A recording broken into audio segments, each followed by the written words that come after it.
City Krishna Teja వార్తలకు స్వాగతం. వార్తల్లోని ముఖ్యాంశాలను చూద్దాం. ఉమ్మడి చిత్తూరు జిల్లా వ్యాప్తంగా సార్వత్రిక సమ్మె విజయవంతం.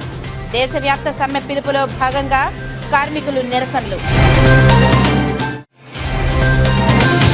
మామిడి రైతులకు గిట్టుబాటు ధర కల్పించడంలో కూటమి ప్రభుత్వం పూర్తిగా వైఫల్యం చెందింది. చిత్తూరు జిల్లా బంగారుపాలెం మామిడి రైతులతో ముఖాముఖిలో మాజీ సీఎం జగన్మోహన్ రెడ్డి. శ్రీ సిటీని సందర్శించిన కేంద్ర గృహ నిర్మాణ శాఖ కార్యదర్శి శ్రీనివాస్ బృందం. శ్రీ సిటీలో అభివృద్ధి చెందుతున్న సామాజిక వస్తువులపై ప్రత్యేక ప్రదర్శన. ఇక వార్తల్లోని వివరాలను చూద్దాం. రాష్ట్ర అభివృద్ధి కోసం ముఖ్యమంత్రి నారా చంద్రబాబు నాయుడు, మంత్రి లోకేష్ బాబులు అహర్నిశలు శ్రమిస్తున్నారని, వారి శ్రమలో భాగం పంచుకోవాలన్న సంకల్పంతో తాను తొడా చైర్మన్గా బాధ్యతలు చేపట్టి తొడా పరిధిలో ప్రజలకు కావలసిన మౌలిక సదుపాయాల కల్పనకు తన వంతు కృషి చేస్తూ రాష్ట్ర అభివృద్ధిలో భాగస్వామ్యం అవుతున్నానని తిరుపతి పట్టణాభివృద్ధి సంస్థ చైర్మన్ డాలర్ దివాకర్ రెడ్డి అన్నారు.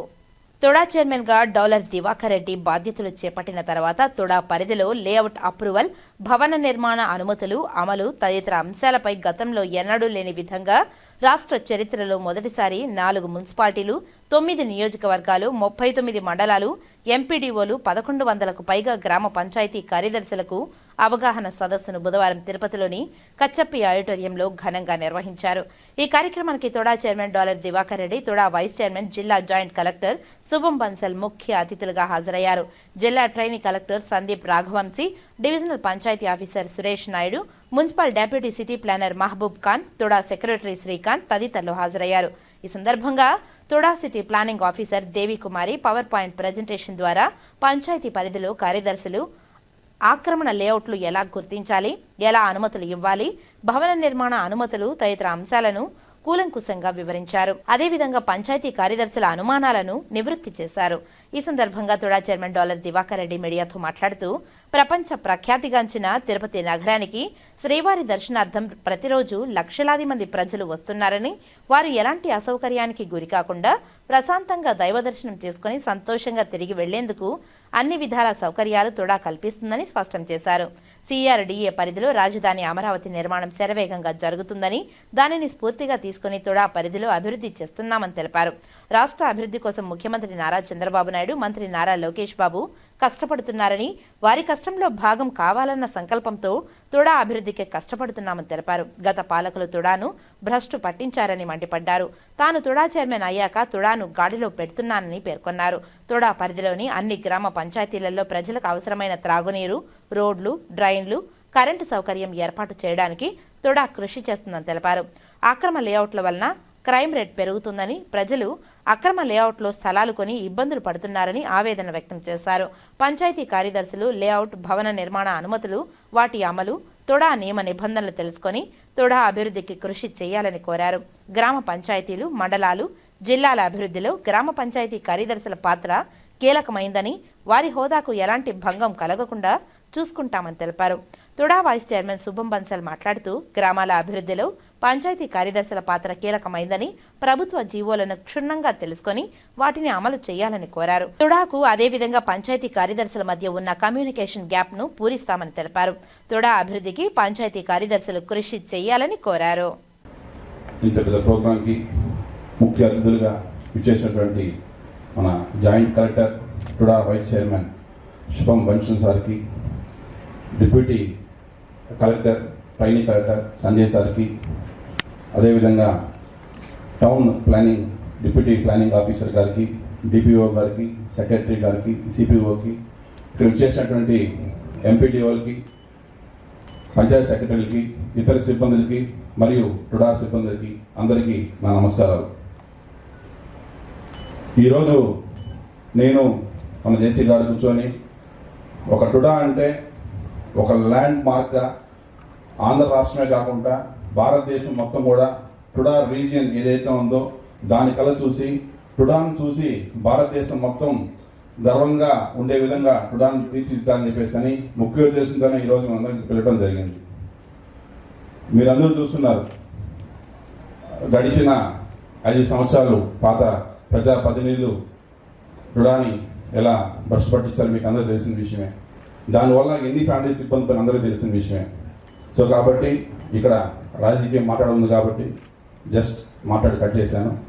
ముఖ్యంగా ఈరోజు మన గవర్నీయులు శ్రీ ముఖ్యమంత్రి చంద్రబాబు నాయుడు గారు, మన యువ నాయకుడు నారా లోకేష్ గారు ఆధ్వర్యంలో వాళ్ళు చేసేటువంటి కష్టాన్ని చూసి వాళ్ళ కష్టంలో ఎంతో కొంత నేను కూడా కష్టపడాలా, నా వంతు సహాయం కూడా నా ఊరికి కావచ్చు, నా కాన్స్టిట్యున్సీ కావచ్చు, నా జిల్లాకు కావచ్చు నేను చేయాలనే ఒక ముఖ్య ఉద్దేశంతోనే ఈరోజు ఈ పదవికి వచ్చిన తర్వాత మేమందరినీ ఒకసారి కలుసుకోవాలని చెప్పేసి మేమందరం పిలవడం జరిగింది. ఈరోజు అందరూ సిఆర్డీఏ అమరావతి అంటున్నారు. ఈరోజు మీరు అక్కడ చూసినట్టయితే ఎంత ఫాస్ట్గా వాళ్ళు కష్టపడుతున్నారో, రాత్రి పగులు లేకుండా ఆఫీసర్స్ కావచ్చు, పొలిటికల్స్ కావచ్చు, ఐఏఎస్ కావచ్చు, సబ్ కలెక్టర్స్ కావచ్చు, ఆల్ డిపార్ట్మెంట్స్ వాళ్ళు కష్టపడుతున్నారు. బట్ ఎందుకు మనం టుడాని కూడా అంత రేంజ్ కాకపోయినా కూడా టుడా లిమిట్స్లో పరిధిలో ఉన్నటువంటి మాస్ ప్లాన్ రోడ్స్ కావచ్చు, మనకు స్మార్ట్ సిటీస్గా విలేజ్ కావచ్చు, డ్రైన్స్ అన్నీ కూడా మనం కొన్ని విలేజ్లో చూస్తుంటే ఇప్పుడు కూడా డ్రైన్స్ లేవు, వాటర్ కనెక్షన్స్ లేవు, అట్లీస్ట్ కొన్ని ఊర్లో ఎలక్ట్రిసిటీ కూడా ఫుల్ టైం కూడా ఉండేటువంటి పరిస్థితి లేదు.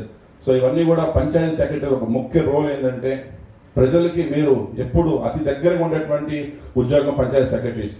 సో మీరు గైడ్ చేస్తే ఆ గ్రామం బాగుంటుంది, ఆ పంచాయతీ బాగుంటుంది. కాబట్టి మీరందరూ ఇనిషియేట్ తీసుకొని ఖచ్చితంగా ఆ ఊరందరూ డెవలప్ చేసే విధంగా మీరే మెయిన్ దానికి స్ఫూర్తి. కాబట్టి ఎందుకంటే మీ నుంచి వస్తేనే ఇప్పుడు మేము వచ్చి అక్కడ ప్రతి ఊర్లో తిరిగి ఇక్కడ ఈ ఊరు ఏం జరుగుతుంది ఐడెంటిఫై చేసేటువంటి టైము అంత పేషెన్సీగా తిరిగేటువంటి మాకున్నే వర్క్స్లో బిజీగా ఉంటాం. సో కాబట్టి మీరు ఇనిషియేట్ చేసుకొని మా పంచాయతీలో ఈ ప్రాబ్లం ఉంది, ఈ ట్రైన్ లేదు, ఈ కాలు అని చెప్పి మీరు కన్సల్ట్ అక్కడ లీడర్స్ ద్వారా ఎమ్మెల్యే గారి దగ్గరికి వెళ్తే ఎమ్మెల్యే గారు నాకు ఫోన్ చేసి చెప్తారు. ఆల్రెడీ నేను చేయబోయిన తర్వాత చంద్రగిరి ఎమ్మెల్యే పులివతి నాని గారు కానీ, మన నగిరి ఎమ్మెల్యే గాలిపాను గారు కానీ, గూడూరు ఎమ్మెల్యే సునీల్ గారు కానీ, మన చంద్రగిరి కాళాశ్రీ ఎమ్మెల్యే సుధీర్ కానీ, మన సత్యవేడ ఎమ్మెల్యే ఆదిమూలి వీళ్ళందరూ వచ్చి కూడా రెప్యుటేషన్ ఇవ్వడం జరిగింది. వాళ్ళకి ఏమేమి కావాలి నీడ్స్ అన్ని కూడా వాళ్ళ లెటర్ ద్వారా నాకు ఇచ్చిన వల్ల అవన్నీ కూడా నేను పర్సూ చేసి ఆల్రెడీ టెండర్స్ కూడా మనం ఆల్మోస్ట్ ఆల్ 50% టెండర్స్ పిలుస్తున్నాం. ఇంకొన్ని ఎస్టిమేషన్స్ వర్క్స్ కూడా ఉన్నాయి. సో కాబట్టి మీరు మీ పంచాయతీలో ఏమేమి డెవలప్మెంట్స్ కావాలా, మీరు ఏ చేస్తే మీకున్నటువంటి మీ లిమిట్లో మీ పంచాయతీ డెవలప్ అవుతుంది అనే విధంగా మీరు భావించి అక్కడ కన్సల్ట్ ఎమ్మెల్యే ఇచ్చారంటే ఆ ఎమ్మెల్యే గారు నాకు ఇస్తే మేము దగ్గర నుండి దాన్ని టెండర్స్ పిలిచి డెవలప్ చేసే విధంగా కూడా నేను ఎప్పుడు కృషి చేస్తాను. మామిడి రైతులకు గిట్టుబాటు ధర కల్పించడంలో కూటమి ప్రభుత్వం పూర్తిగా వైఫల్యం చెందిందని ప్రతిపక్ష నేత మాజీ ముఖ్యమంత్రి జగన్మోహన్ రెడ్డి చంద్రబాబు నాయుడుపై నిప్పులు చెరిగారు. చిత్తూరు జిల్లా బంగారుపాలెం మామిడి రైతులకు మద్దతు ధర కల్పించాలని ముఖాముఖి కార్యక్రమంలో జగన్మోహన్ రెడ్డి పాల్గొన్నారు. ఈ సందర్భంగా ఆయన మాట్లాడుతూ పక్క రాష్ట్రం కర్ణాటక రాష్ట్రంలో 16 రూపాయలు ఇస్తున్నప్పటికీ చంద్రబాబు నాయుడు గాడిదలు కాస్తున్నాడని తీవ్ర స్థాయిలో మండిపడ్డారు. తమ బాధలను విన్నవించుకునేందుకు వస్తున్న రైతులను రౌడీ షీటర్లుగా కేసు పెడతామని పోలీసులు బెదిరించడం ఎంతవరకు సమంజసమని తెలిపారు. రైతులను నాశనం చేస్తున్నారు, రైతులను కలవకుండా ఎందుకు చేస్తున్నారని ప్రశ్నించారు. రైతులను ఆదుకోవడం వదిలి ప్రభుత్వమే కుట్ర చేస్తుందని ఆరోపించారు. ఈ కార్యక్రమంలో మాజీ మంత్రి పెద్దిరెడ్డి రామచంద్రారెడ్డి, చిత్తూరు జిల్లా అధ్యక్షుడు కరుణాకర్ రెడ్డి, మాజీ ఎంపీ మిథున్ రెడ్డి, రెడ్డప్ప, విజయానందరెడ్డి తదితరులు పాల్గొన్నారు. కాగా జగన్మోహన్ రెడ్డి ముఖాముఖి కార్యక్రమానికి ఊహించని స్థాయిలో రైతులు హాజరయ్యారు. దీంతో వైఎస్ఆర్సీపీ నాయకుల్లో ఉత్సాహం నింపింది.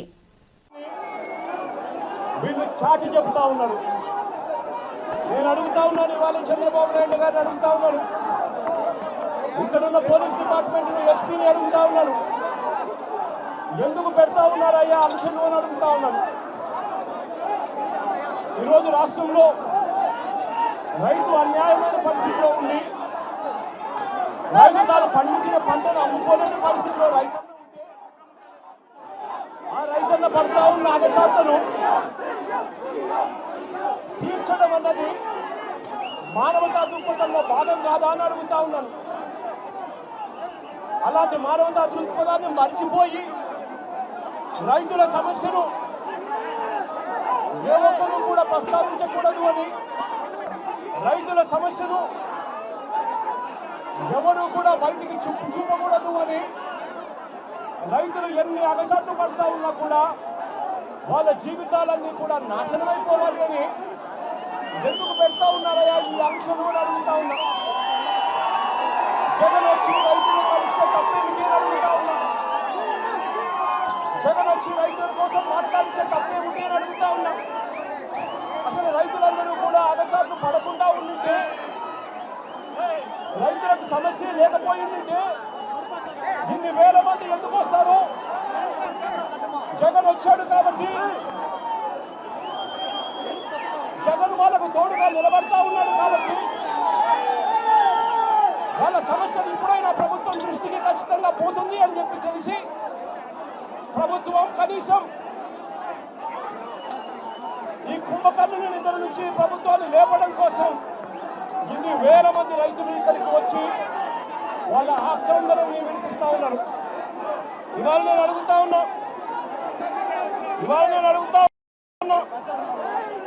ఇవాళకి ఇక్కడికి జగన్ వస్తున్నాడు అని తెలిసి ఇవాళ వీళ్ళు చేస్తా ఉన్నది 2,000 మంది పోలీసులు ఇవాళ మోహరించారు.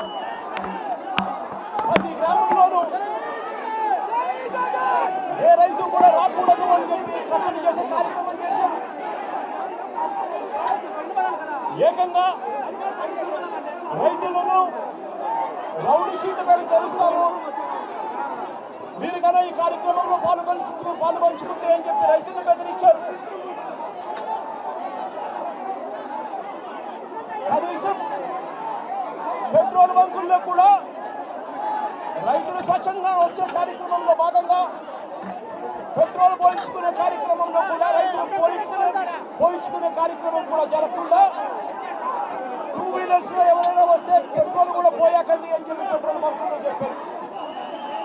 నేను అడుగుతా ఉన్నా, కేవలం 500 మంది మాత్రమే రావాలట, కేవలం 500 మంది మాత్రమే రైతులు నష్టపోయారని అడుగుతా ఉన్నా ఈ ప్రభుత్వాన్ని. ఎందుకు ఈ ప్రభుత్వం భయపడతా ఉంది అని అడుగుతా ఉన్నా. ఎందుకు ఈ ప్రభుత్వం ఆంక్షలు పెడతా ఉంది అని అడుగుతా ఉన్నా. జగన్ వస్తే తప్పేముంది, రైతులతో మాట్లాడితే తప్పేముంది, రైతుల సమస్యలు జగన్ లేవనెత్తితే తప్పేముంది అని అడుగుతా ఉన్నా. రైతులు ఇబ్బందులు పడతా ఉన్నారు కాబట్టి ఇన్ని వేల మంది రైతులు ఇక్కడికి వచ్చి వాళ్ళ ఆవేదన చూపుతా ఉన్నారు. ఇవాళ రైతు పండించిన ఏ పంటకు గిట్టుబాటు ధర రాని పరిస్థితి. వరి తీసుకుంటే దాదాపుగా 300 రూపాయలు నుంచి 400 రూపాయలు తక్కువగా అమ్ముకున్న పరిస్థితి. మిరప, పత్తి, జొన్న, కందులు, మినుములు, పెసలు, మొక్కజొన్న, సజ్జ, రాగులు, అరటి, చీని, కొక్కు, పొగాకు, టొమాటో, చివరికి మామిడి. ఏ రైతు పరిస్థితి తీసుకున్నా కూడా ఏ రైతుకు కూడా గిట్టుబాటు ధర రావడం లేదు. ఏ రైతుకు కూడా కనీస మద్దతు ధర రాని పరిస్థితి కనిపిస్తా ఉంది. నేను అడుగుతా ఉన్నా, ఆంధ్ర రాష్ట్రంలో తప్ప మరి ఇక వేరే రాష్ట్రంలో ఎక్కడైనా కూడా 2 రూపాయలకే కేజీ ఎక్కడైనా దొరుకుతుందా అని అడుగుతా ఉన్నా. కానీ ఈరోజు ఆంధ్ర రాష్ట్రంలో చంద్రబాబు నాయుడు గారి పరిపాలన చేస్తా ఉన్న ఆంధ్ర రాష్ట్రంలో మామిడి పంట కేవలం 2 రూపాయలకే దొరుకుతా ఉన్న పరిస్థితి ఆంధ్ర రాష్ట్రంలో మాత్రమే కనిపిస్తా ఉంది. మామిడి రైతులను పరామర్శించేందుకు చిత్తూరు జిల్లాకు విచ్చేసిన మాజీ సీఎం జగన్మోహన్ రెడ్డి కార్యక్రమాన్ని భగ్నం చేసేందుకు కూటమి ప్రభుత్వం కుట్రతో వైసీపీ శ్రేణులను అరెస్టు చేసి రెడ్ బుక్ రాజ్యాంగాన్ని అమలు చేస్తుందని వైసీపీ నేత చిందేపల్లి మధుసూదన్ రెడ్డి తిరుపతి ప్రెస్ క్లబ్లో ఆగ్రహాన్ని వ్యక్తం చేశారు. ఖచ్చితంగా రైతుల యొక్క బాగోగుల్ని జగన్మోహన్ రెడ్డి గారు వచ్చినప్పుడు ఆ రైతులని ఇంటరాక్ట్ అయ్యేటప్పుడు ప్రోటోకాల్ వైజ్గా నేను కూడా ఉండాల్సినటువంటి పరిస్థితి. ఆ క్రమంలో నేను జగన్మోహన్ రెడ్డి దగ్గరికి పోయేటువంటి క్రమంలో నన్ను కూడా నిర్బంధించి పోలీసులు అక్రమంగా నిర్బంధించి నీ పైన కేసు పెడతాం, నీ పైన ఎఫ్ఐఆర్ రాస్తాం, నీ బండిని సీజ్ చేస్తాం, నీకు రౌడీ షీట్లు ఓపెన్ చేస్తాం అన్నటువంటి మాటలతో సాక్షాత్తు ఒక సిఐ, ఒక 2 ఎస్ఐలు నేను ఉపయోగించినటువంటి ఈ పదజాలంతో ఉపయోగించి నన్ను తీసుకుపోయి ఒక దగ్గర కూర్చోబెట్టి 3 గంటల వరకు అన్నం లేకుండా నీళ్లు ఇవ్వకుండా 3 గంటలకు వదిలిపెట్టినటువంటి పరిస్థితి ఈరోజు రాష్ట్రం. నన్ను ఒక్కనే కాదు, వైఎస్ఆర్ కాంగ్రెస్ పార్టీ కార్యకర్త జగన్మోహన్ రెడ్డి ప్రోగ్రాంకి ఎవరు పోతున్నా సరే వాళ్ళని అడ్డుకోవడం, వాళ్ళని ఒక దగ్గర కూర్చోబెట్టడం, వాళ్ళకి నీళ్లు ఇవ్వకపోవడం, అన్నం తినిపించకపోవడం, వాళ్ళకి వాళ్ళ యొక్క వ్యక్తి స్వేచ్ఛని హరించడం అనేటువంటి ప్రక్రియ ఇది దారుణం. ఇది రాజ్యాంగబద్ధం కాదు, ఇది అంబేద్కర్ రాసించినటువంటి రాజ్యాంగం కాదు, ఇది ఖచ్చితంగా లోకేష్ బాబు రాసించినటువంటి ఈ రెడ్ బుక్ రాజ్యాంగం అనేటువంటిది క్లియర్గా అర్థమవుతుంది. ఈ రెడ్ బుక్ రాజ్యాంగానికి పోలీసు వ్యవస్థలు వంత పలుకుతున్నాయి, అదేవిధంగా అధికారులు, మిగతా అధికారులు కూడా వంత పలుకుతున్న పరిస్థితి. సాక్షాత్తు ఒక ఎస్పీ చెప్తాడు, మీరు జగన్మోహన్ రెడ్డి గారి ప్రోగ్రాంకి వస్తే మీ పైన కేసులు పెడతాం, మీ పైన ఎఫ్ఐఆర్ రాస్తాం, మిమ్మల్ని తీసుకుపోయి అరెస్ట్ చేస్తాం, మీ పైన రౌడీ షీట్లు ఓపెన్ చేస్తామని ఈ మాటలు మాట్లాడుతున్నాడు. అసలు ఒక వ్యక్తికి ఒక రైతు పోతా ఉంటే రైతు పైన కేసులు ఏందయ్యా? రైతు మామిడి పండించిన రైతు వాడికి 16 రూపాయలు 16.5 రూపాయి ఖర్చు అవుతుంది. ఒక కేజీ మామిడికాయని తయారు చేయడానికి వాడికి 16 రూపాయల నుంచి 16.5 రూపాయలు ఖర్చు అవుతుంది. ఇప్పుడు వచ్చేటువంటి ధర 3 రూపాయల నుంచి 4 రూపాయలు తోతాపురికి. ఆ రైతు ఏ విధంగా బతకాలా, ఆ కుటుంబాన్ని ఏ విధంగా పోషించుకోవాలా, మాకు మంచి రేట్ ఇవ్వండి అని చెప్పి జగన్మోహన్ రెడ్డి గారు ఆశ్రయించి జగన్మోహన్ రెడ్డికి వచ్చేటువంటి ప్రోగ్రాంకి జగన్మోహన్ రెడ్డికి సపోర్ట్గా మన కోసం వస్తున్నాడు ఆయన జగన్మోహన్ రెడ్డి గారు. మేము కూడా పోయేటువంటి రైతు మీద కేసు పెట్టడం, నిర్బంధించడం, వాళ్ళపైన రౌడీ షీట్లు ఓపెన్ చేస్తానడం, ఎఫ్ఐఆర్ కట్టానడం, ఒక ఎస్పీగా ఐపీఎస్ అధికారిగా నీకు తగునా అని చెప్పి నేను చిత్తూరు ఎస్పీ గారిని అడుగుతున్నాను. తెరచానూరు రోడ్డు సమీపంలోని శ్రీనివాసపురంలో వెలిసిన శ్రీ షిర్డీ సాయిబాబా మందిరంలో గురు పౌర్ణమి మహోత్సవాన్ని ఘనంగా నిర్వహిస్తున్నట్లు ఆలయ ధర్మకర్త విశ్రాంత ఏఎస్పీ వేల్పుల గంగరాజు తెలిపారు. బుధవారం ఆయన ఆలయంలో మీడియాతో మాట్లాడుతూ గత 14 సంవత్సరాలుగా ఈ ఆలయంలో గురు పౌర్ణమి మహోత్సవాన్ని నిర్వహిస్తున్నట్టు తెలిపారు. కాగా ఈ ఏడాది ఆలయంలో ప్రత్యేకంగా శ్రీ లలిత త్రిపుర సుందరి దేవి అనుగ్రహంతో ప్రత్యేక పూజలు, సువాసిని పూజలను నిర్వహిస్తున్నామని తెలిపారు. ఉదయం ప్రధాన షిర్డీ బాబా విగ్రహానికి, అలాగే పరివార దేవతలైన దత్తాత్రేయుడు, రాధాకృష్ణులు, కాశీ విశ్వనాథులకు ప్రత్యేక అభిషేకాలు, పూజలు నిర్వహిస్తున్నామని తెలిపారు. ఈ సందర్భంగా భక్తులకు అన్నదానం, వస్త్రదానం వితరణ చేయనున్నట్లు తెలిపారు. సాయంత్రం 2 గంటల నుంచి 4 గంటలకు ఆధ్యాత్మిక ప్రవచనాలు ఏర్పేడు ఆశ్రమ మాతాజీ, రాజరాజేశ్వరి మాతాజీ, అలాగే ఎస్వి యూనివర్సిటీ మాజీ రిజిస్టర్ సిద్ధయ్యలు ప్రవచనం చేస్తారని తెలిపారు. రాత్రికి షిర్డీ సాయిబాబా ఫోటో విగ్రహాలను పురవీధుల్లో ఊరేగించనున్నట్లు తెలిపారు. భక్తులు ఈ సదావకాశాన్ని సద్వినియోగం చేసుకోవాలని ఆయన కోరారు. ఓం శ్రీ సాయినాథాయ నమః. రేపు అనగా 10/7/2025 సంవత్సరం గురువారం గురు పౌర్ణమి ఉత్సవము జరుగుతున్నది. మన శ్రీనివాసపురం షిర్డీ సాయిబాబా మందిరంలో ఈ యొక్క గురు పౌర్ణమి ఉత్సవం చేయుటకు పెద్దలు నిర్ణయించారు. మీ అందరికీ తెలుసు, రేపు గురు పౌర్ణమినే అంటే ఆషాఢ శుద్ధ పౌర్ణమిని వ్యాస పౌర్ణమి అని అంటారు. ఆది గురువు అయినటువంటి విష్ణు అవతారమైనటువంటి వేదవ్యాసుల వారి జన్మదినం సందర్భంగా ఈ యొక్క గురు పౌర్ణమి ఉత్సవాన్ని ఘనంగా నిర్వహించడం జరుగుతూ ఉంది. గురుతత్వము, సాయితత్వము అనే అంశం పైన ప్రవచనం ఉంటుంది. తదుపరి ఈ యొక్క శ్రీనివాసపురం పురవీధులలో అమ్మవారిని, మన సాయినాథుల వారిని, దత్తాత్రేయ స్వాముల వారి ఉత్సవ విగ్రహాలను ఊరేగింపు కార్యక్రమం ఉంటుంది. అది రేపటి కార్యక్రమం కావున భక్తాదులందరూ విరివిగా ఈ యొక్క కార్యక్రమంలో పాల్గొని జగన్మాత అయినటువంటి ఈ లలితా పరమేశ్వరుల వారి యొక్కయు, సద్గురువులైనటువంటి ఈ దత్తాత్రేయ స్వామి, సచ్చిదానంద సద్గురు సాయినాథుల వారి యొక్కయు, మేధా దక్షిణామూర్తి యొక్కయు, పరమేశ్వరులైనటువంటి కాశీ విశ్వనాథుల వారి యొక్కయు, రాధా గోవిందుల వారి ఆశీస్సులు, వారి కృపా కటాక్షాలు, అనుగ్రహాన్ని పొందాలని మేము కోరుకుంటున్నాం. వార్తలో ఇప్పుడు కాసేపు విరామం. చదలవాడ దంత వైద్య కళాశాల మరియు సూపర్ స్పెషాలిటీ ఆసుపత్రిలో అత్యాధునిక దంత వైద్య సేవలు అందుబాటులోనికి తెచ్చారు. అన్ని దంత సమస్యలకు ఒకే చోట పరిష్కారం. అన్ని రకాల వైద్య సేవలు అందుబాటులో ఉన్న ప్రాంగణం చదలవాడ దంత వైద్యశాల.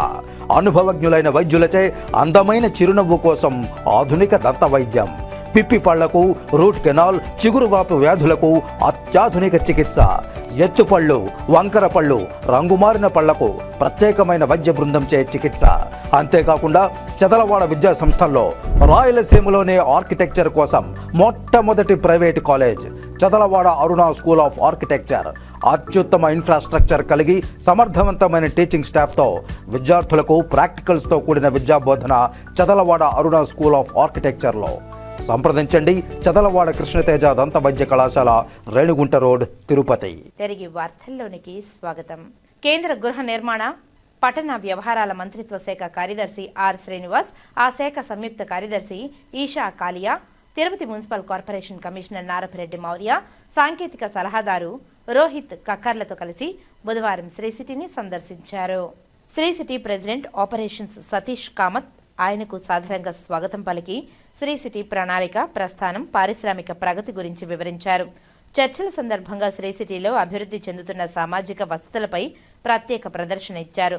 గృహ సముదాయాలు, విద్యా వసతులు, షాపింగ్ కేంద్రాలు, ఇతర కీలక సౌకర్యాల గురించి హైలైట్ చేశారు. అలాగే ఇక్కడ అమలు చేస్తున్న సమర్థవంతమైన నీటి వనరుల నిర్వహణ, మురుగునీటి రీసైక్లింగ్, ఘన వ్యర్థాల నిర్వహణ, హరితహిత చర్యలు, ఇతర సుస్థిర కార్యక్రమాలను వివరించారు.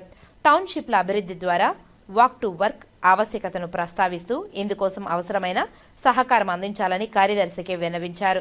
ప్రస్తుత పారిశ్రామిక కార్యకలాపాలు, భవిష్యత్ విస్తీర్ణ వ్యవహారాలు, మౌలిక సదుపాయాలు, నివాస గృహాలు డిమాండ్, ముఖ్యంగా డార్మెటరీ మరియు తక్కువ ఆదాయ వర్గాలకు సరసమైన అద్దె గృహాలపై శ్రీనివాస్తో చర్చలలో పాల్గొన్నారు. ఇతర పారిశ్రామిక ప్రాంతాలలో విజయవంతమైన గృహ ప్రణాళికల సముదాయాలను అధ్యయనం చేయాలని, కేంద్ర గృహ నిర్మాణ శాఖ మార్గదర్శకాలకు అనుగుణంగా వినూత్న ప్రతిపాదనలతో ముందుకు రావాలని ఆయన శ్రీ సిటీ బృందానికి సూచించారు. అనంతరం పారిశ్రామిక ప్రతినిధులతో చర్చల్లో పాల్గొన్న ఆయన ప్రధానంగా మహిళా ఉద్యోగులకు చౌక ధర అద్దె గృహాలను అందుబాటులోనికి తేవడంతో ప్రభుత్వ సహకారం, ఇతర అంశాలపై చర్చించారు. సమగ్ర పట్టణాభివృద్ధి మరియు గృహ నిర్మాణ విషయంలో మంత్రిత్వ శాఖ నుండి పూర్తి సహకారం అందిస్తామని ఈ సందర్భంగా శ్రీనివాస్ హామీ ఇచ్చారు. కేంద్ర గృహ నిర్మాణ శాఖ ఉన్నతాధికారులు శ్రీ సిటీ పర్యటనకు రావడం తాము గౌరవప్రదంగా భావిస్తున్నామని Sri city managing director doctor Ravindra Sannareddy తెలిపారు. వారి విలువైన సూచనలు శ్రీ సిటీ అభివృద్ధికి మరింత దోహదపడతాయని తెలిపారు. ముఖ్యంగా సామాజిక మౌలిక సదుపాయాలు, గృహ వసతులను మెరుగుపరచడంలో ఉపయోగపడతాయని పేర్కొన్నారు. పారిశ్రామిక ప్రతినిధులతో చర్చల ద్వారా మౌలిక సదుపాయాలు మరియు కార్మిక నివాసాలకు సంబంధించి వారు తమ అభిప్రాయాలను పంచుకునే అవకాశం దక్కిందని తెలిపారు. పర్యటనలో భాగంగా కేంద్ర కార్యదర్శి శ్రీనివాస్ శ్రీ సిటీ పరిసరాలతో పాటు ఆల్స్టోమ్ పరిశ్రమలో తయారు అవుతున్న మెట్రో కోచ్లు, ఆ తయారీ విధానాన్ని పరిశీలించారు. అక్కడ పరిశ్రమ పనితీరు, ఇతర పారిశ్రామిక మౌలిక వసతులను పరిశీలించారు. అద్భుత ప్రణాళికలు, కార్యాచరణతో రూపుదిద్దుకున్న శ్రీ సిటీ పారిశ్రామిక మరియు ఆర్థిక కేంద్రాన్ని సందర్శించడం ఆనందంగా ఉందంటూ శ్రీనివాస్ వ్యాఖ్యానించారు. ఇక్కడి ప్రజలు, ఈ ప్రాంతం దేశ శ్రేయస్సుకు ఇది ఎంతగానో దోహదపడుతుందని తెలిపారు. శ్రీ సిటీ మరింత వృద్ధి సాధించాలని ఆకాంక్షిస్తూ అవసరమైన సహాయ సహకారాలను తమ మంత్రిత్వ శాఖ ద్వారా అందిస్తామని హామీ ఇచ్చారు. కార్యదర్శితో పాటు ఇతర సీనియర్ అధికారులు, సూలూరుపేట ఆర్డీఓ కిరణ్మయి తదితరులు పాల్గొన్నారు. దేశవ్యాప్త కార్మికుల సమ్మె పిలుపులో భాగంగా రేణిగుంటలో సమ్మెను నిర్వహించారు. కేంద్ర ఆఫీస్ బేరర్లు, జోన్ ప్రెసిడెంట్లు, కార్యదర్శులు, డివిజనల్ ప్రెసిడెంట్లు, కార్యదర్శులు, అనుబంధ శాఖల చైర్మన్లు, కార్యదర్శులు, AIRRF national coordination of pensioners association ఎన్సీసీపీఏతో అనుబంధంగా ఉంది. ఎన్సీసీపీఏ ఇచ్చిన పిలుపుకు ప్రతిస్పందనగా జరిగే సార్వత్రిక సమ్మెలో మేము పాల్గొంటున్నాము. మా చట్టబద్ధమైన డిమాండ్లను సాధించడానికి వీటిలో ఇవి ఉన్నాయి. ఫైనాన్స్ బిల్లు 2025లో పెన్షన్ నియమాలు చెల్లుబాటును ఉపసంహరించుకోవడం, పాత పెన్షన్ పథకం పునరుద్ధరణ, 8వ కేంద్ర వేతన సంఘం ఏర్పాటు మరియు దాని నిబంధనల నోటిఫికేషన్, 18 నెలల డిఏ బకాయిలు చెల్లింపు, అన్ని ఆఫీస్ బేరర్లు మరియు సభ్యులు తమ తమ ప్రాంతాలలో జరిగే సార్వత్రిక సమ్మెలో పాల్గొనడం ద్వారా సంఘీభావంతో మద్దతును అందించాలని, మీ చురుకైన భాగస్వామ్యం మా డిమాండ్లను సాధించడంలో, పెన్షనర్ల హక్కులు కాపాడడంలో మాకు సహాయపడుతుందని డాక్టర్ ఎస్ శ్రీధర్, అధ్యక్షుడు, ఏఐఆర్ఆర్ఎఫ్ పెన్షనర్స్ చే 8వ వేతన కమిషన్లోని అసమానతలను తొలగించాలని నిరసన కార్యక్రమాన్ని నిర్వహించారు. ప్రజా సమస్యల పరిష్కార వేదిక ద్వారా వచ్చే ప్రతి అర్జీని నిర్ణీత గడువులోగా ఓపెన్కి ఆస్కారం లేకుండా నాణ్యతతో పరిష్కారం చూపేలా సంబంధిత అధికారులు ప్రత్యేక దృష్టి సారించాలని తిరుపతి జిల్లా కలెక్టర్ డాక్టర్ ఎస్ వెంకటేశ్వర్ అధికారులను ఆదేశించారు.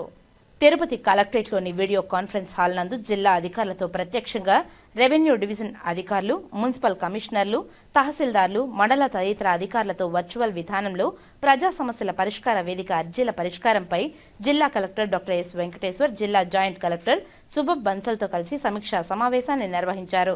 ఈ సందర్భంగా జిల్లా కలెక్టర్ మాట్లాడుతూ రాష్ట్ర ప్రభుత్వం అత్యంత ప్రతిష్టాత్మకంగా అమలు చేస్తున్న ప్రజా సమస్యల పరిష్కార వేదిక కార్యక్రమంకు అధిక ప్రాధాన్యతను ఇస్తుందని తెలిపారు. పీజీఆర్ఎస్లో వచ్చిన అర్జీలను నాణ్యతతో గడువులోగా పరిష్కారం చూపాలని, ఎలాంటి అలసత్వం ఉండరాదని తెలిపారు. పరిష్కారం చూపలేని అర్జీదారునికి స్పష్టంగా ఎండార్స్మెంట్ చేసి తెలపాలని ఆదేశించారు. రీఓపెన్కి తావు లేకుండా పరిష్కారం చూపాలని అన్నారు. ప్రతి సోమవారం అన్ని మండల పరిధిలో, డివిజన్ పరిధిలో తప్పనిసరిగా ప్రజా సమస్యల పరిష్కార వేదిక నిర్వహించాలని, ఈ కార్యక్రమం నిర్వహించు ప్రదేశం, సమయం అర్జీదారులకు తెలిసేలా సమాచారం ఇవ్వాలని తెలిపారు. అర్జీదారులు వారి సమస్యల పరిష్కారం కోసం పీజీఆర్ఎస్కు రావడం జరుగుతుందని, సంబంధిత అధికారులు అర్జీదారునితో స్వయంగా మాట్లాడి వారి సమస్యలను సావధానంగా విని సంతృప్తి స్థాయిలో పరిష్కారం చూపాలని తెలిపారు. అర్జీలు, బియాండ్లు, ఎస్ఎల్ఏలకు వెళ్లకుండా రోజువారీ అర్జీలను ఓపెన్ చేసి చూసుకుని పరిష్కారం దిశగా చర్యలు తీసుకోవాలని తెలిపారు. పీజీఆర్ఎస్కు వచ్చిన అర్జీలకు పరిష్కారం చూపకుండా నిర్లక్ష్యం వహిస్తే శాఖపరమైన చర్యలు తప్పవని సంబంధిత శాఖాధికారులను కలెక్టర్ హెచ్చరించారు. మారుతున్న వాతావరణ పరిస్థితులకు అనుగుణంగా సీజనల్ వ్యాధులు ప్రబలకుండా, పారిశుద్ధ్య నిర్వహణ లోపం లేకుండా నగరపాలక సంస్థ, మున్సిపల్, పంచాయతీ అధికారులు ముందస్తు జాగ్రత్తలు తీసుకోవాలని తెలిపారు. మెడికల్ అధికారులు పీహెచ్సీ పరిధిలో ప్రజలకు సీజనల్ వ్యాధులపై అవగాహన కల్పించాలని తెలిపారు. అవసరం మేరకు మెడికల్ క్యాంపులు నిర్వహించాలని తెలిపారు. గ్రామీణ ప్రాంతాలలో మురుగు కాలువల వద్ద నీరు నిల్వకుండా ఎప్పటికప్పుడు చర్యలు తీసుకోవాలని జిల్లా పంచాయతీ అధికారికి సూచించారు. పంచాయతీరాజ్ ఇంజనీర్లు, ఆర్డబ్ల్యూఎస్ శాఖల అధికారుల సమన్వయంతో చేతి పంపులను మరమ్మతులు చేసి వాటి ద్వారా వచ్చే నీటిని పరీక్షలు నిర్వహించి సురక్షిత నీటిని ప్రజలకు అందించేలా చర్యలు తీసుకోవాలని తెలిపారు. అలాగే జిల్లాలోని ప్రభుత్వ పాఠశాలలు, సంక్షేమ హాస్టళ్లు, గురుకుల పాఠశాలలు, సంక్షేమ శాఖల అధికారులు ఎప్పటికప్పుడు తనిఖీ చేసి వ్యాధులు ప్రబలకుండా ప్రత్యేక జాగ్రత్తలు తీసుకోవాలని అన్నారు. 1వ తరగతి నుండి ఇంటర్మీడియట్ వరకు అన్ని ప్రభుత్వ, ప్రైవేటు పాఠశాలలు, కళాశాలలు కలిసి జిల్లాలోని ఈ నెల జూలై 10వ తేదీన నిర్వహించే మెగా పేరెంట్స్ టీచర్ మీటింగ్ 2.0ను పండుగ వాతావరణంలో జరిపి విజయవంతం చేయాలని కోరారు. ఈ కార్యక్రమానికి సంబంధిత శాఖల అధికారులు సమన్వయం చేసుకుని పిల్లల తల్లిదండ్రులు, ప్రజా ప్రతినిధులను ప్రత్యేకంగా ఆహ్వానించాలని తెలిపారు. ఇందుకు సంబంధించిన ఇదివరకే విద్యాశాఖ ద్వారా జారీ చేసిన సూచనలు తప్పనిసరిగా పాటించాలని తెలిపారు. P4లో భాగంగా ప్రతి జిల్లా అధికారి, నియోజకవర్గ ప్రత్యేక అధికారులు, డివిజన్, మండల స్థాయి అధికారులు ఒక బంగారు కుటుంబాన్ని దత్తత తీసుకోవాలని, ఈ శనివారంలోపు ప్రతి రెవెన్యూ డివిజన్లో కనీసం 20 మందికి తక్కువ కాకుండా బంగారు కుటుంబాలను దత్తత తీసుకోవాలని తెలిపారు. తాను కూడా కలెక్టరేట్ కార్యాలయం సమీపంలోని నక్కల కాలనీలో 3 కుటుంబాలను గుర్తించామని తెలిపారు. అన్నదాత సుఖీభవ పథకం కింద రాష్ట్ర ప్రభుత్వం రైతు కుటుంబాలకు 14,000 రూపాయలు, కేంద్ర ప్రభుత్వం 6,000 రూపాయలు వెరసి మొత్తం 20,000 రూపాయలు ఆర్థిక సాయం అందించనుందని తెలిపారు. ఈ సమావేశంలో జిల్లా రెవెన్యూ అధికారి Narasimhulu, deputy special collector Rosemond, DRDA PD Shobhan Babu, DWMA PD Srinivasarao, DM and HO Balakrishna Nayak, సాంఘిక సంక్షేమ సాధికారిత అధికారి విక్రమ్ కుమార్ రెడ్డి, వ్యవసాయ శాఖ అధికారి ప్రసాద్, సివిల్ సప్లై అధికారి రాజు, ఎంప్లాయ్మెంట్ అధికారి రమణ, ఎక్సైజ్ శాఖ అధికారి వాసుదేవ చౌదరి, మార్కెటింగ్ శాఖ అధికారి సురేంద్ర, పశు సంవర్ధక శాఖ అధికారి డాక్టర్ ప్రసాద్, జిల్లా అధికారులు తదితరులు పాల్గొన్నారు. దేశవ్యాప్త సమ్మె పిలుపులో భాగంగా శ్రీకాళహస్తిలో కార్మికులు సమ్మె బాట పట్టారు. శ్రీకాళహస్తిలోని సిఐటియు, ఏఐటియుసి, ఐఎఫ్టియు ఆధ్వర్యంలో కార్మికులు ర్యాలీ నిర్వహించారు. ఈ ర్యాలీలో మున్సిపల్ కార్మికులు, అంగన్వాడీ కార్యకర్తలు, ఆటో, అంబులెన్స్ డ్రైవర్లు, అసంఘటిత రంగ కార్మికులు పెద్ద ఎత్తున పాల్గొన్నారు. శ్రీకాళహస్తిలోని పిఆర్ గెస్ట్ హౌస్ నుండి పట్టణ పురవీధులు, RTC bus stand, VMC circle, Jayaramarao వీధుల గుండా ర్యాలీ నిర్వహించారు. ఈ సందర్భంగా నాయకులు మాట్లాడుతూ కేంద్ర రాష్ట్ర ప్రభుత్వాలు కార్మికులను అణగదొక్కడానికి ప్రయత్నిస్తున్నాయన్నారు. కేంద్ర ప్రభుత్వం కార్మికుల పట్ల నిరంకుశ వైఖరి అవలంబిస్తోందన్నారు. కార్మికుల 8 గంటల పనిని ఎత్తివేసి 12 గంటల పని చేపట్టే విధంగా 4 లేబర్ కోడ్ల చట్టాలను తీసుకువస్తుందని దుయ్యబట్టారు. వీటిని వెంటనే రద్దు చేయాలని డిమాండ్ చేశారు. అంతేగాక కనీస వేతనం 26,000 రూపాయలు ఇవ్వాలని డిమాండ్ చేశారు. స్కీమ్ వర్కర్లుగా పనిచేస్తున్న వారికి ప్రభుత్వ పథకాలు అందజేయాలని కోరారు. ఉపాధి హామీ కూలీలకు 200 రోజులు పని కల్పించి 600 రూపాయల వేతనం చెల్లించాలని వారు డిమాండ్ చేశారు. ఈ కార్యక్రమంలో మురళి, బాలసుబ్రహ్మణ్యం, భారతి, జనమాల గురవయ్య, గోపి, వెంకటేష్, జాకీర్, గంధం మణి, రేవతి, గురవయ్య, కత్తి రవి, మల్లికార్జున్ తదితరులు పాల్గొన్నారు.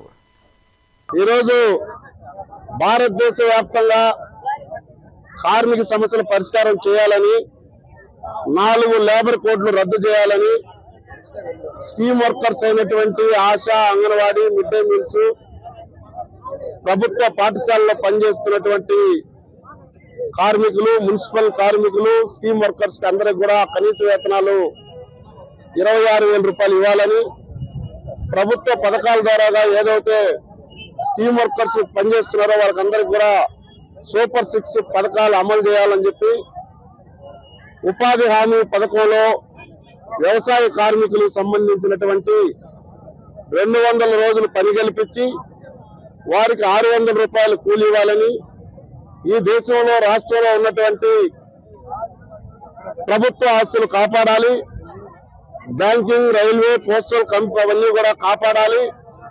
అదేవిధంగా ప్రభుత్వ ప్రైవేటీకరణ ఆపుదల చేయాలని చెప్పేసి విశాఖ ఉక్కు ఫ్యాక్టరీని ప్రభుత్వ రంగంలోనే ఉంచాలని చెప్పేసి భారతదేశ వ్యాప్తంగా వేలాది మంది ఈరోజు దాదాపుగా 25 కోట్ల నుండి 30 కోట్ల మంది ప్రజలు, కార్మికులు మొత్తం కూడా పెద్ద ఎత్తున ఆందోళన కార్యక్రమం చేస్తా ఉన్నారు. అందులో భాగంగా ఇవాళ కేంద్ర రాష్ట్ర ప్రభుత్వాలకు వ్యతిరేకంగా నరేంద్ర మోడీ పెట్టుబడిదారు విధానం పోవాలని చెప్పేసి, స్మార్ట్ మీటర్లు రద్దు చేయాలని చెప్పేసి, ఇవాళ ఆదాని కంపెనీల్లో పెట్టుబడులు మొత్తం కూడా వెనక్కి తేవాలని చెప్పేసి ఇవాళ ఈ ఆందోళన కార్యక్రమం చేస్తా ఉన్నాం. భారతదేశ వ్యాప్తంగా ఆందోళన చేస్తూ కాళహస్తి పట్టణం, తిరుపతి జిల్లాలో కూడా పెద్ద ఎత్తున కార్మిక వర్గం కదం తొక్కి ఈ ఆందోళన కార్యక్రమం చేస్తా ఉన్నారు. పెద్దలకు పిండ ప్రధానం మరియు పితృ తర్పణాలు చేసుకునేందుకు తమ కపిలేశ్వర బ్రాహ్మణ తర్పణ పురోహిత సేవా సంఘం ఏర్పాటు చేశామని బుధవారం తిరుపతి ప్రెస్ క్లబ్లో ఆ సంఘం సభ్యులు తెలియజేశారు. ఏ పురోహితుడైనా, తిరుపతికి సంబంధించి ఏ పురోహితుడైనా ఈ సంఘంలో మెంబర్షిప్ తీసుకోవచ్చు. వాళ్ళ లక్షణంగా అక్కడ కూర్చునేదానికి వాళ్ళకి ఒక ఐడి కార్డ్స్ అన్నీ ఇస్తాము. అలాగే వాళ్ళని అక్కడ ఐడి కార్డ్ ఇచ్చేటప్పుడు వాళ్ళ యొక్క తర్పణాలు ఇచ్చేటువంటి నాలెడ్జ్ వాళ్ళకి ఉందా లేదా అని స్పష్టంగా మేము పరిశీలన చేసిన తర్వాతే ఐడి కార్డ్ ఇవ్వడం జరుగుతుంది. రేపటి నుంచి ఈ సంఘం తన కార్యక్రమం ఒక కార్యాచరణతో, మంచి కార్యాచరణతో తిరుపతి పుర ప్రజలకు అమావాస్యకి కానీ ఎటువంటి కార్యక్రమాలకైనా చాలా గొప్ప కార్యక్రమం పితృ కార్యక్రమం అనేటువంటిది, పితృతర్పణాలు అనేటువంటిది. ఆ కార్యక్రమానికి మంచి వ్యక్తులతో ఈ సంఘం ప్రారంభం చేస్తున్నాం. వార్తలు ముగించే ముందు ముఖ్యాంశాలు మరోసారి. ఉమ్మడి చిత్తూరు జిల్లా వ్యాప్తంగా సార్వత్రిక సమ్మె విజయవంతం. దేశవ్యాప్త సమ్మె పిలుపులో భాగంగా కార్మికులు నిరసనలు. మామిడి రైతులకు గిట్టుబాటు ధర కల్పించడంలో కూటమి ప్రభుత్వం పూర్తిగా వైఫల్యం చెందింది. చిత్తూరు జిల్లా బంగారుపాలెం మామిడి రైతులతో ముఖాముఖిలో మాజీ సీఎం జగన్మోహన్ రెడ్డి. శ్రీ సిటీని సందర్శించిన కేంద్ర గృహ నిర్మాణ శాఖ కార్యదర్శి శ్రీనివాస్ బృందం. శ్రీ సిటీలో అభివృద్ధి చెందుతున్న సామాజిక వసతులపై ప్రత్యేక ప్రదర్శన. ఈ వార్తలు ఇంతటితో సమాప్తం. నమస్కారం.